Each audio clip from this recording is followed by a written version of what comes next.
Assalamualaikum warahmatullahi wabarakatuh. Halo teman-teman, untuk video kali ini kita akan membahas struktur dan fungsi nukleus. Ini merupakan materi kedua dari chapter biologi sel ya. Sebelum kita membahas lebih lanjut mengenai struktur dan fungsi nukleus, kita bahas dulu sedikit mengenai apa itu nukleus. Nukleus ini adalah karakteristik utama yang membedakan sel eukariotik dengan sel prokariotik. Jadi mereka itu hanya ada pada eukariotik gitu ya. Pemisahan genom dari sitoplasma oleh nukleus ini memungkinkan ekspresi gen bisa diatur melalui mekanisme unik pada eukariota yang membedakannya dengan prokariota. Kehadiran nukleus juga ini memungkinkan ekspresi gen itu diatur melalui mekanisme pasca transkripsi, misalnya itu dengan penyambungan alternatif atau splicing alternatif, dan juga memberikan peluang untuk mengontrol ekspresi gen pada tingkat transkripsi. Di sini kita bisa melihat gambaran dari nukleus ya. Nukleus ini secara garis besar itu ada dua komponen utama atau dua bagian utama. Yang pertama adalah selubung inti atau disebut juga sebagai amplop nuklir ya. Ini terdiri dari membran luar, membran dalam ya. Karena nukleus ini adalah membran ganda, jadi ada dua membran. Kemudian ada ruang perinuklir, kemudian ada kompleks pori inti. Kemudian bagian yang kedua adalah konten inti. Konten inti ini adalah isi ya dari nukleus, bagian dalam. Yang pertama ada nukleolus, kemudian ada kromatin, dan ini ada nukleoplasma atau cairan yang ada di dalam nukleus, seperti sitoplasma ya. Kalau sitoplasma kan cairan di dalam sel, seperti itu. Nah, ini adalah gambaran umum dari struktur nukleus. Kemudian kita bahas satu-satu mengenai struktur tersebut. Oke, yang pertama adalah selubung inti. Selubung inti ini dia terdiri dari membran inti luar. Bagian ini ya. Dia tebalnya itu sekitar 6 nanometer. Yang pastinya dia terdiri dari fosfolipid bilayer karena semua membran itu kan terdiri dari fosfolipid bilayer ya. Membran inti luar ini dia berhubungan langsung nih ya, berhubungan langsung dengan Re kasar. Sehingga bagian di antara kedua membran inti atau ruangan di antara kedua membran inti ini berhubungan langsung dengan lumen Re. Seperti ini ya, nih. Kemudian membran inti luar ini juga dia terdiri dari protein membran yang mengikat sitoskeleton, tetapi dia kekurangan protein yang memberikan organisasi tubular pada Re kasar, sehingga bentuknya tidak seperti tubular ya, tidak seperti Re kasar ini. Ini adalah Re kasar. Kemudian ada jaringan filamen intermediate yang disebut dengan vimentin, ini tersusun longgar mengelilingi membran inti luar pada bagian sitoplasmanya. Ini terdiri dari vimentin ya, atau filamen intermediate. Kemudian juga biasanya dia ditempeli oleh ribosom. Di permukaan sitoplasmanya mirip seperti Re kasar. Lalu untuk fungsinya, karena dia berhubungan secara langsung dengan Re kasar, dia berperan dalam transportasi mRNA bersama dengan Re kasar dan juga menjadi barrier atau penghalang yang memisahkan isi nukleus dari sitoplasma dan hanya dapat ditembus oleh molekul kecil nonpolar. Oke, itu untuk membran inti luar. Lalu yang kedua adalah membran inti dalam. Bagian sini ya. Ini juga sama, tebalnya sekitar 6 nanometer dan mengandung sekitar 60 protein membran integral spesifik. Misalnya adalah protein yang mengikat lamina inti. Ini adalah lamina berserat yang tebalnya sekitar 80 hingga 300 nanometer dan terdiri dari lamin A, B, dan C. Jadi seperti ini ya, kalau nggak salah ada di sini. Nah ini ya. Nah ini adalah lamina inti, ada di dalam membran inti dalam. Kemudian untuk membran inti dalam ini dia menghadap material inti tetapi dipisahkan dan ditopang pada permukaan bagian dalamnya oleh si lamina inti ini. Kemudian untuk fungsi dari membran inti dalam ini tuh berhubungan dengan lamina inti itu sendiri, di mana lamina inti ini pada membran dalam itu berperan penting dalam melokalisasi heterokromatin. Heterokromatin itu nanti akan kita bahas di poin selanjutnya ya. Dan juga dia berfungsi untuk mengatur selubung inti. Seperti kita tahu ya, selubung inti ketika mitosis dia akan menghilang atau lebur. Nah, ini dipengaruhi oleh lamina inti. Jadi dia bertanggung jawab gitu ya dalam pembongkaran dan pemasangan kembali selubung inti saat mitosis tadi. Jadi ketika terfosforilasi ya atau ada penambahan fosfat, lamina inti ini dia memicu pembongkaran dari selubung inti. Sedangkan ketika dia terdefosforilasi, jadi dia diambil kembali fosfatnya ya, dia memicu pembentukan kembali selubung inti seperti itu. Itu adalah fungsi dari membran inti dalam yang berhubungan dengan lamina inti.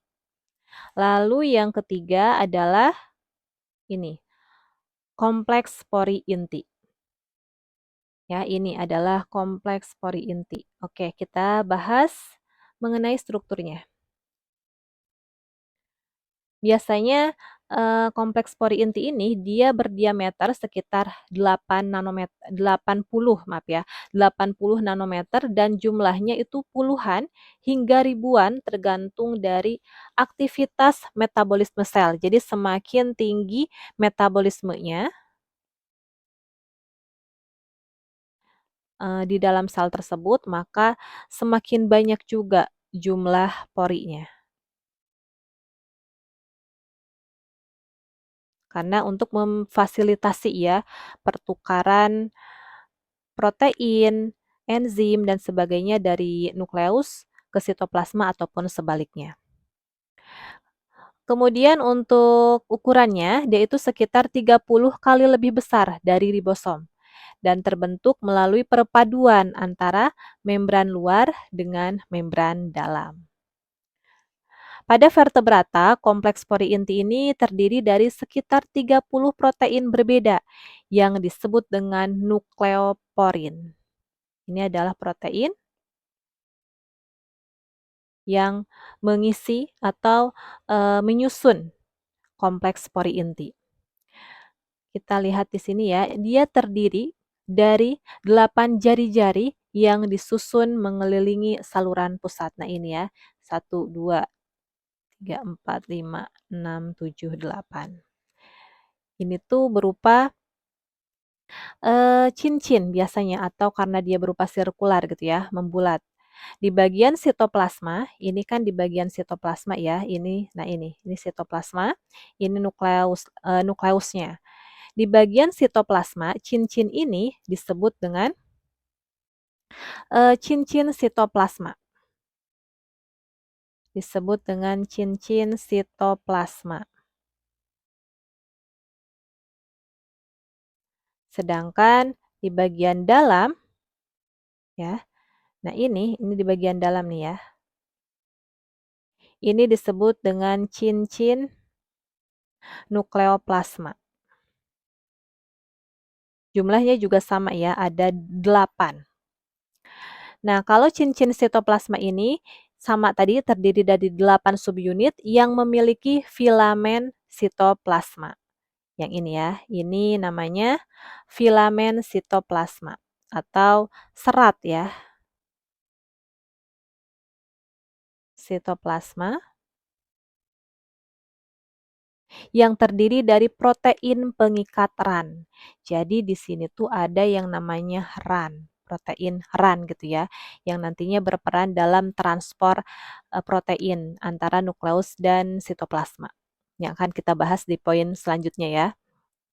Kemudian di bagian nukleoplasma, cincin nukleoplasma ini dia itu terdiri dari sebuah struktur yang mirip dengan keranjang. Nah, yang ini ya, disebut dengan nuklir basket. Nah, ini fungsinya adalah untuk membantu ekspor RNA ke sitoplasma. Itu adalah struktur dari kompleks pori inti. Kemudian perannya, dia itu berperan untuk mengendalikan lalu lintas. Ya, mengendalikan lalu lintas molekul antara inti dan sitoplasma. Kemudian lalu lintas ya. Ya, ini berupa saluran nih. Dia ini berupa saluran untuk molekul polar kecil, ion dan makromolekul seperti protein dan RNA yang tadi bisa keluar masuk antara sitoplasma dan nukleus. Kemudian kita lihat ada bagaimana proses transport pori inti ya. Ini melalui kompleks pori inti. Ini tuh ada dua mekanisme, ada difusi pasif dan ada transport selektif. Kalau difusi bebas atau difusi pasif, ini tuh berupa molekul-molekul kecil dan beberapa protein yang bisa keluar masuk secara bebas melalui ini ya, pori inti dari segala arah. Kemudian kalau transport selektif ini berarti si protein atau RNA ini dia membutuhkan sinyal gitu ya supaya dikenali oleh si bagian pori inti dan bisa masuk ke dalam nukleus ataupun keluar nukleus. Lanjut ke bagian konten inti, yaitu yang pertama adalah nukleolus ya. Nukleolus ini bagian nukleolus. Nukleolus ini merupakan inklusi inti yang tidak dikelilingi oleh membran. Ditemukan lebih dari satu nukleolus ya. Dia mengandung sebagian besar rRNA dan protein bersama dengan sejumlah kecil DNA.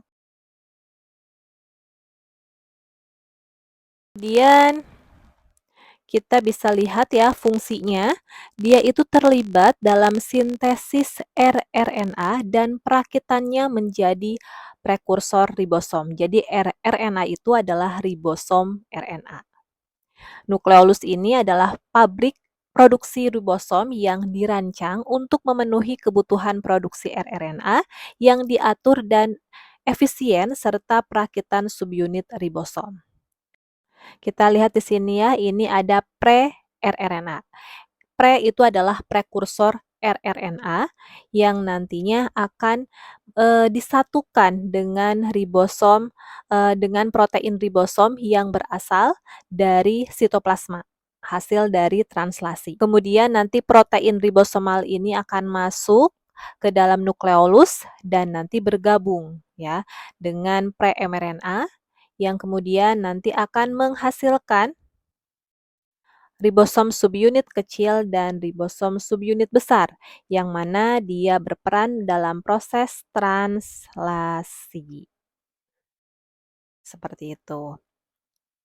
Nah, nukleolus juga dia berperan untuk mengasingkan atau menyimpan protein nukleolar yang berfungsi sebagai protein pemberi sinyal untuk checkpoint di dalam siklus sel. Protein pengatur siklus sel ini nantinya akan dilepaskan jika mereka diperlukan.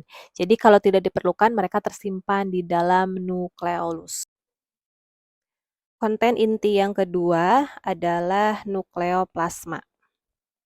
Nukleoplasma ini adalah cairan yang ada di dalam selubung inti seperti halnya sitoplasma di dalam sel. Nah, dia itu biasanya terdiri dari matriks inti yang dia itu fungsinya adalah untuk perancah yang membantu mengatur nukleoplasma, terdiri dari komponen struktural. Contohnya adalah lamina inti, yang tadi sudah kita bahas ya. Contohnya lamina inti. Kemudian yang kedua adalah komponen fungsional. Misalnya adalah reseptor untuk hormon steroid ya. Kemudian ada juga yang disebut dengan protein kejut panas. Misalnya ya, saya tulis aja reseptor steroid. Kemudian yang ketiga adalah retikulum nukleoplasma. Ini biasanya bersambung dengan retikulum endoplasma di sitoplasma dan selubung inti yang biasanya mengandung kalsium inti. Inti yang biasanya berfungsi di dalam nukleus dan memiliki reseptor untuk inositol trifosfat, yang biasanya mengatur sinyal kalsium di dalam kompartemen nukleus. Kemudian yang kedua adalah partikel inti. Nah, ini biasanya berupa butiran interkromatin ya. Lalu ada juga RNA kecil atau ada partikel yang berupa prekursor mRNA atau pre-mRNA dan protein lainnya yang terlibat dalam pemrosesan pre-mRNA ya atau RNA processing. Itu adalah nukleoplasma. Selanjutnya kita masuk ke dalam kromatin ya. Ini adalah konten inti yang ketiga.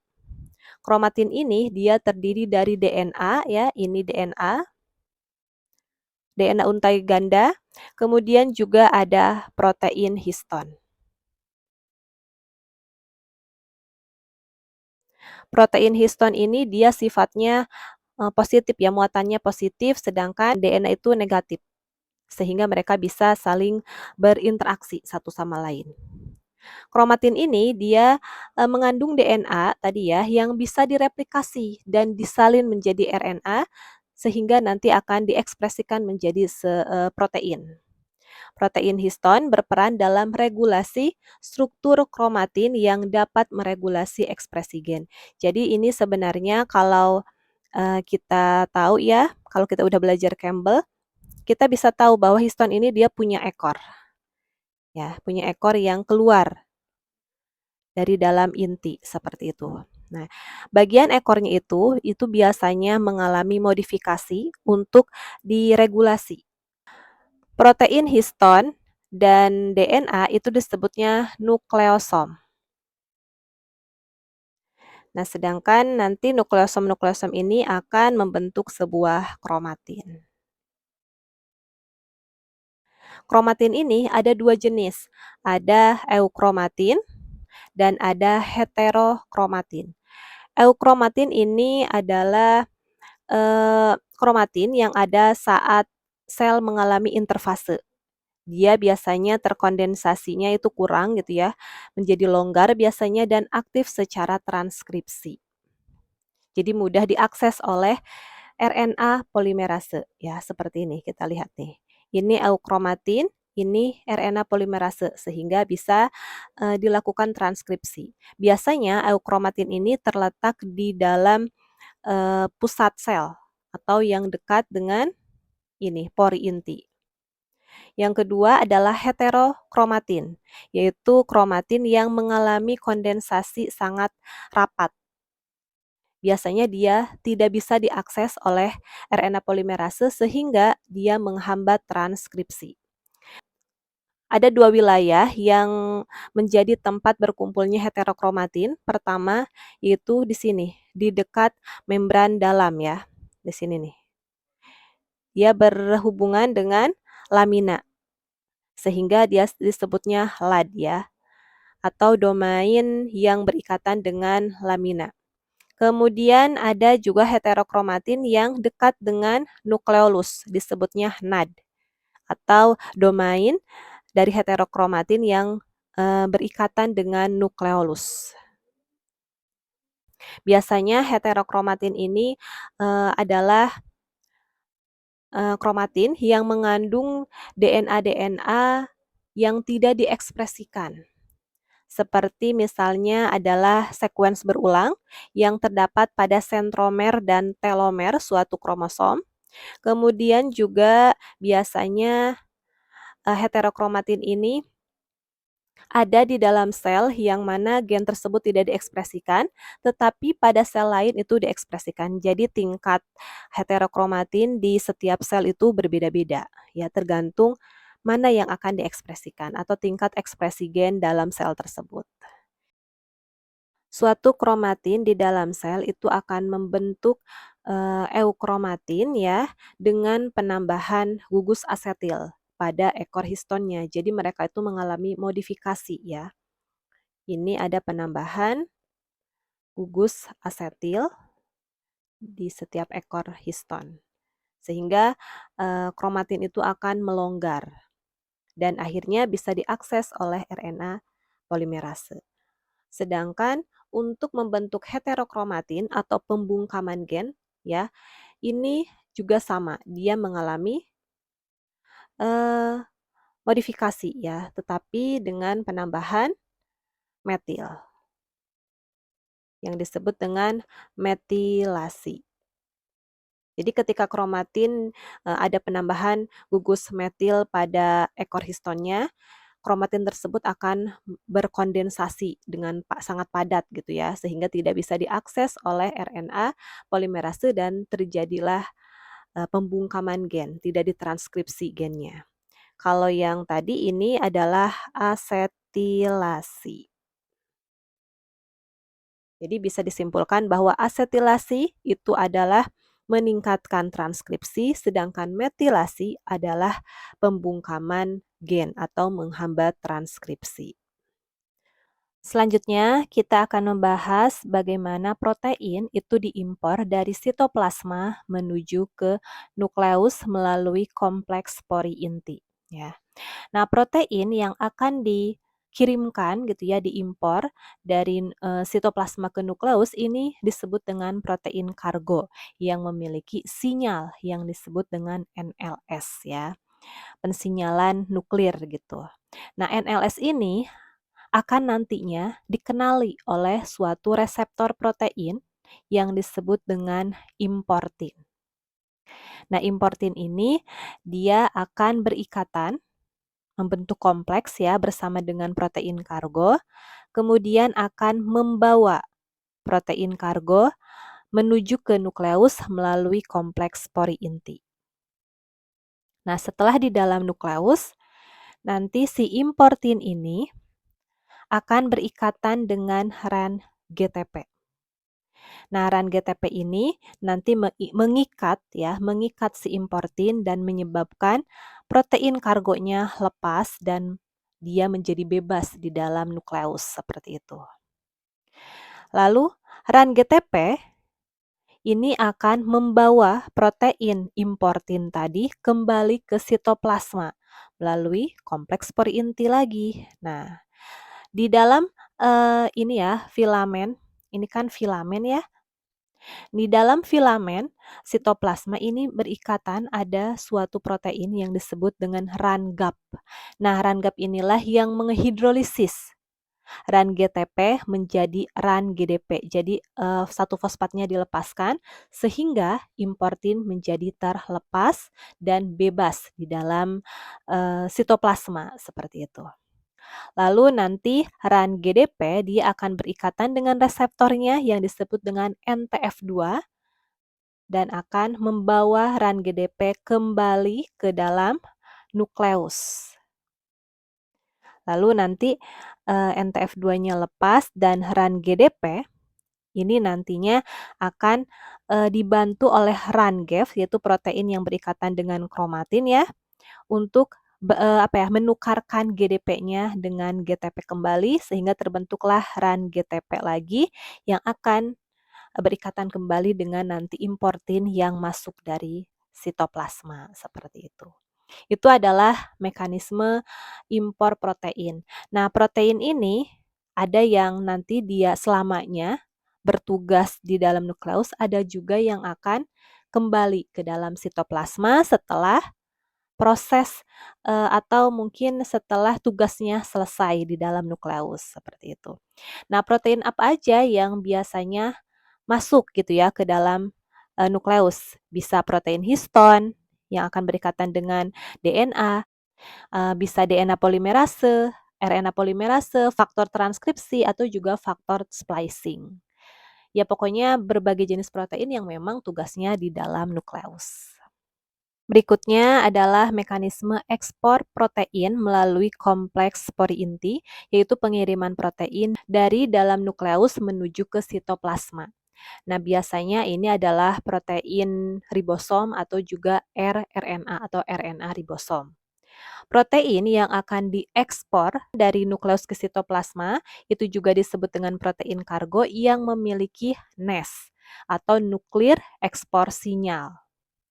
Yang mana nanti NES ini akan dikenali oleh reseptor protein yang disebut dengan eksportin.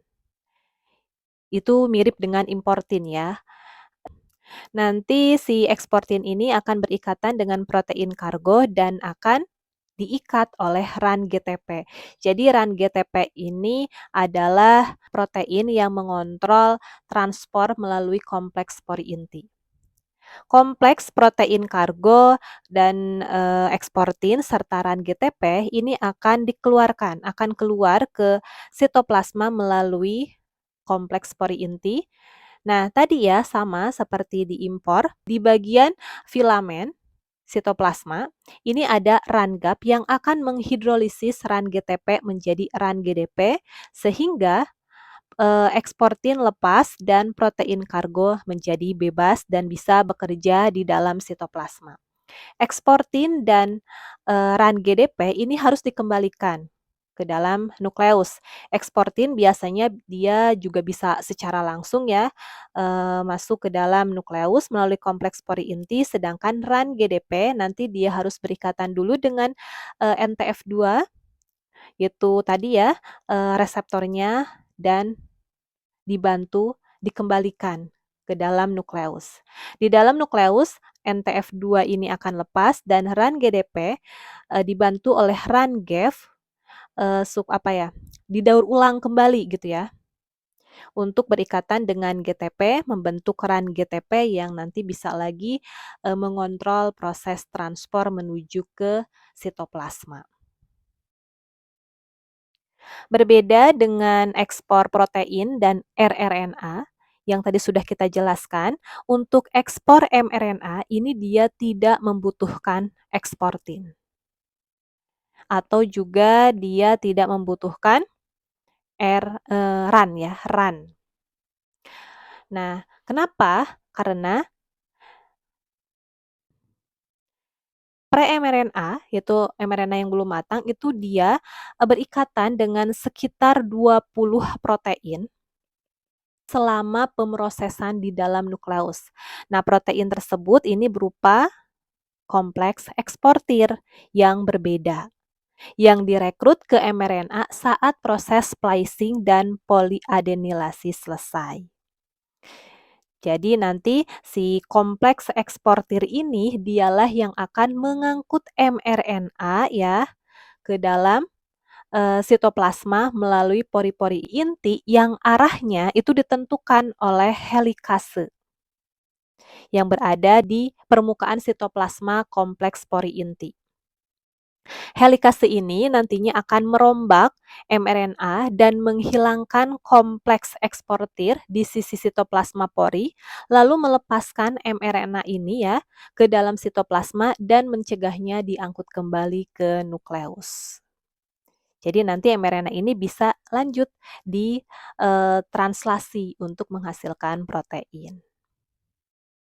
Mekanisme ekspor RNA non-coding, misalnya snRNA yang terlibat dalam splicing pre-mRNA, dia nanti harus diangkut dulu ke dalam sitoplasma. Walaupun fungsinya di nukleus karena dia berfungsi dalam splicing kan tadi ya. Nah, nanti snRNA ini akan berikatan dengan eksportin yang disebut dengan CRM1 Nanti, dia akan dikeluarkan dari nukleus menuju ke sitoplasma ya, melalui pori inti, lalu nanti CRM1-nya lepas dan snRNA ini akan bergabung dengan protein, menghasilkan SNOP atau snRNP. SNOP ya, dibacanya SNOP. Kemudian nanti SNOP ini akan dikenali oleh SNOP-portin atau suatu importin juga ya, yang khusus untuk membawa SNOP ini ke dalam nukleus kembali.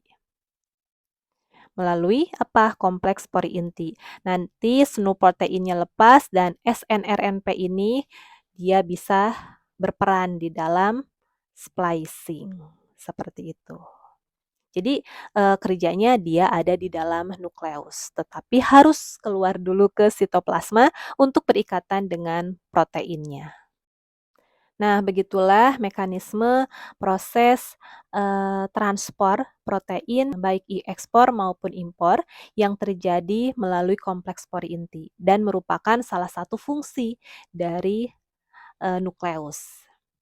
Untuk materi kali ini mungkin cukup sekian, semoga bermanfaat dan jika ada kesalahan, silahkan nanti bisa teman-teman koreksi di kolom komentar gitu ya, supaya kita bisa sama-sama belajar. Oke, saya akhiri. Wassalamualaikum warahmatullahi wabarakatuh.